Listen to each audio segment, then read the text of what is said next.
Hello साथियों, welcome back. आज हम सामान्य अंग्रेजी के अगले चैप्टर में प्रीपोजिशन को आगे बढ़ाएंगे। कल हम लोगों ने पढ़ा था प्रीपोजिशन के बाद डिफिनेशन समझे थे हम लोग। और प्रीपोजिशन 3 कैटेगरी में पाए जाते हैं। तो पहली कैटेगरी का मैंने एक बहुत ही इंपॉर्टेंट वर्ड ऑन का जो है प्रयोग बता दिया था। दूसरा हम लोग पढ़ रहे हैं ऑन टू। ये भी जो है प्रीपोजिशन ऑफ प्लेस के अंतर्गत ही आएगा। जैसे हमने कल बताया था कि जो प्रीपोजिशन है इनको 3 कैटेगरी में पढ़ना है: preposition of place, preposition of time and preposition of direction. तो प्रीपोजिशन ऑफ प्लेस के दूसरे का हम लोग वर्ड पढ़ते हैं ऑन टू। देखिए, हमने कल भी बताया था कि हमें कभी भी इसका हिंदी से तात्पर्य नहीं रखना कि ऑन टू मतलब पर ही होगा। हिंदी में प्रीपोजिशन पढ़ना का मतलब गलती करना। पहला, मूवमेंट यानी गति करते हुए किसी सतह पर पहुंचना। ऑन और ऑन टू में तो ये डिफरेंट होता है। ऑन लगाते हैं जब किसी वस्तु की सतह पर कोई दूसरी वस्तु रखी है, तब उसको उसकी स्थिति बता रही है कि वह उस वस्तु जो उसकी सतह पर सरफेस पर है। जैसे कल हमने बताया था उदाहरण, the book is on the table. तो वह बुक है जो है वह टेबल पर है। लेकिन अगर वही गति करते हुए टेबल पर आ रही है तभी तो पर का उपयोग होता है हिंदी में। लेकिन वहां पर जो है ऑन टू का उपयोग करते हैं क्योंकि गति पाई जाती है। जैसे the cat jumped on to the table. बिल्ली मेज पर कूदी। अब यहाँ पर भी पर शब्द आ रहा है। हिंदी में आएगा तो समझ में आएगा कि यहाँ पर ऑन ही लगना चाहिए, लेकिन नहीं, यहाँ पर लगेगा the cat jumped on to the table. On लगा क्योंकि यहाँ पर जो है गति पाई जा रही है। ये जो वर्ब है, क्रिया है, ये गतिशील है। ठीक है, जो क्रिया है वो गतिशील है। दूसरा, move these books on to the shelves. Move verb की फर्स्ट फॉर्म है। इसका मतलब यह इंपरेटिव सेंटेंस है। इंपरेटिव सेंटेंस की पहचान ये होती है कि वर्ब की फर्स्ट फॉर्म से शुरू होते हैं। अब इसमें आदेश दिया जा रहा है, इन किताबों को शेल्फ पर रख दो। अब देखा जाएगा तो यहाँ पर भी शेल्फ पर आ रहा है तो ऑन लगना चाहिए, लेकिन क्या कर रहा है? वो किताबें पहले से मौजूद है शेल्फ पर? नहीं, पहले से मौजूद नहीं है। अब रखने का मतलब ये है कि कोई भी उसे उठाकर गति करते हुए ले जाकर शेल्फ पर रखेगा, तो यहाँ पर ऑन टू का प्रयोग होगा। Clear? The dog climbed on to the stool. Stool है, घर में पेट पाए जाते हैं, पालतू कुत्ते होते हैं, तो कूदते फांदते हैं, सब कूद करके स्टूल पर चढ़ गया। The dog climbed on to the stool. तो ये जो वर्ब है ये गतिशील है। जो गतिशील वर्ब है तो ऑन टू का प्रयोग करेंगे। अगर पहले से उसे बैठा होता तब ऑन का प्रयोग करते हैं। तो आप लोगों को ऑन टू का ये पहला सेगमेंट समझ में आ गया। अब हम लोग इसमें आगे बढ़ते हैं। आप लोग इसका स्क्रीनशॉट लीजिए। अब देखिए, हम लोग दूसरा सेगमेंट पढ़ते हैं ऑन टू के लिए, जब किसी बात की पूरी जानकारी हो। अब यहाँ पर देखिए, कभी भी इसका मतलब पर नहीं हो सकता।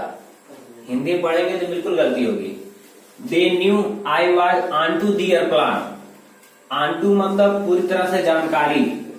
ऑन टू मतलब हो गया कि पूरी तरह से जानकारी। वे जानते थे कि मुझे उनके प्लान की, उनकी योजना की पूरी जानकारी। ठीक है, वे जानते थे कि मुझे उनके प्लान की पूरी जानकारी थी। यहाँ पर ऑन टू का प्रयोग हुआ है। यानी पूरी जानकारी होती है किसी चीज के बारे में, तब वहां पर ऑन टू का प्रयोग होता है। दूसरा ये देखिए इंपॉर्टेंट है, she cancelled the surprise party. उसने सरप्राइज पार्टी कैंसिल कर दी, रद्द कर दी। When she came to know, जब उससे यह पता चला, दैट कि we were on to her surprise, कि हम सभी उसका सरप्राइज जानते हैं। कहने का मतलब है जब किसी को आप सरप्राइज पार्टी दे रहे हो और उसको पहले से पता है तो सरप्राइज पार्टी कोई मतलब ही न रह गया। यहाँ पर ऑन टू मतलब क्या हो गया? पूरी तरह से जानकारी है। ऑन टू का मतलब क्या होगा? पूरी तरह से जानकारी होना। अब देखिए ध्यान से, अब हम लोग एक प्रीपोजिशन जो जिसका नाम है अपॉन, उसके बारे में पढ़ते हैं। अब अपॉन का मतलब भी पर मत समझिए। अपॉन का मतलब भी हिंदी के अनुसार समझेंगे तो गलती होगी। पहला अपॉन का प्रयोग कब होता है? अचानक कुछ घटित होने पर कोई दूसरा कार्य होना। जैसे he got married immediately upon passing out the college. यानी कॉलेज से पास होते ही यानी तुरंत इमीडिएटली उसने शादी कर ली। यानी कोई घटना, एक घटना होने के तुरंत बाद जो है कोई घटित होता है, कुछ घटित होता है, तो वहां पर अपान का प्रयोग होता है। ठीक है।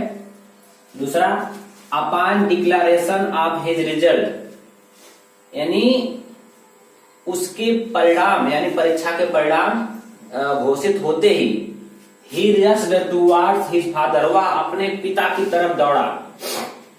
यहाँ पर इसका मतलब ये हुआ कि एक काम हो रहा है, उसके तुरंत बाद कोई काम करना। जैसे एक काम घटित हुआ, उसके तुरंत बाद दूसरा कार्य करना। जैसे रिजल्ट डिक्लेयर हुआ, तुरंत वह दौड़कर अपने पापा के पास गया, पिता के पास गया। तो यहाँ पर जो है अपान का प्रयोग हो रहा। जैसे पहले वाले में भी, जैसे उसने कॉलेज पास किया, तुरंत उसने शादी कर ली। तो ये इसे कहते हैं एक काम होने के पश्चात दूसरा तीव्रता से काम हो जाना। इस यहाँ पर अपान का प्रयोग होता है। इसको आप उदाहरण से समझेंगे, आप अपनी किताबों में सेंटेंस देखेंगे तब समझ में आएगा, या आप अपनी परीक्षा में जब कभी ऐसे सेंटेंस देखेंगे तो आपको समझ में आ जाएगा यहाँ पर अपान लगेगा, क्या लगेगा। दूसरा है कोई घटना जो होने वाली हो, जो अभी हुई नहीं है, जो होने वाली हो। जैसे Holi is almost upon us, Holi आने वाली है। अपॉन अस मतलब क्या, हमारे पर आने वाली है, इसका मतलब नहीं है। हम सभी के सामने जो होली का इवेंट है, होली का त्योहार आने वाला है, यहाँ पर अपान का प्रयोग हो गया। फिर our exams will soon be upon us, यानी हमारे एग्जाम जल्द ही पढ़ने वाले हैं, यानी जल्द ही हम पर हमारे एग्जाम आने वाले हैं। तीसरा है her payment is going to be due upon us, यानी उसका पेमेंट मतलब होता है अदायगी, या उसका जो पैसा भुगतान करना है वो हमारे ऊपर ही पड़ने वाला है, हमारे ऊपर ही आने वाला है। तो इन सब बातों पर जो है अपान का प्रयोग होता है। ठीक है। कौन कौन से बोला, जैसे अचानक कुछ घटित होने पर कोई दूसरा कार्य होना, और कोई घटना जो होने वाली है, इन दो परिस्थितियों में हम जो है प्रीपोजिशन अपान का प्रयोग करते हैं। तो आई होप कि आपको समझ में आ गया होगा। देखते हैं हम नेक्स्ट स्लाइड में दूसरा। देखिए हम लोग अपान का लास्ट वाला देखते हैं। कुछ जगहों पर आन के बदले अपान का प्रयोग होता है, ये बहुत इंपॉर्टेंट है। जैसे कभी कभी जो वर्ब्स आती हैं depend, congratulate, experience, happen, insist, इन जगहों पर जो है आन के बदले अपान का प्रयोग किया जाता है। इसमें मैंने दो एग्जांपल दिए हैं, आप इससे समझिए। जैसे पहले है, ये देखो फॉर्मल यूज किया जाता है। फॉर्मल मतलब क्या होता है, जैसे ऑफिशियल, पोलाइटली किसी से कुछ कहना होता है, विनम्रता पूर्वक सभ्य अंदाज में कहना होता है, तब वहां पर उपयोग होता है। जैसे ऑफिस में कोई कर्मचारी है, उससे थोड़ी मोड़ी गलती हो जाती है, उसका बॉस जो है उसको डांट रहा होता है, तो ये जो है फॉर्मली उससे ये कहता है कि my whole future depends upon your decision, my whole future depends upon your decision, यानी मेरा पूरा भविष्य आपके फैसले पर निर्भर है। यहाँ पर वो बताता है, जो एम्प्लॉय है, जो कर्मचारी है, अपने बॉस से कि मेरा पूरा भविष्य जो है आपके फैसले पर निर्भर है। तो यहाँ पर जो है वर्ब क्या है, डिपेंड। डिपेंड जो आने पर ही यहाँ पर इसका आन की जगह अपान प्रयोग हुआ है।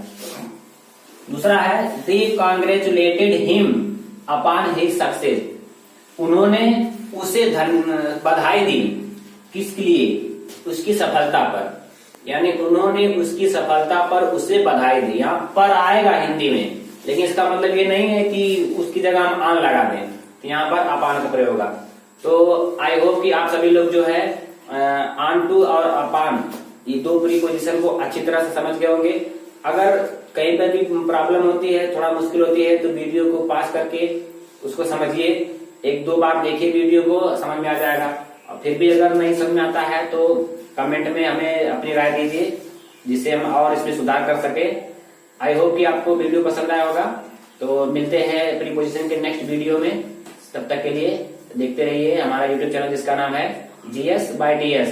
मिलते हैं, धन्यवाद।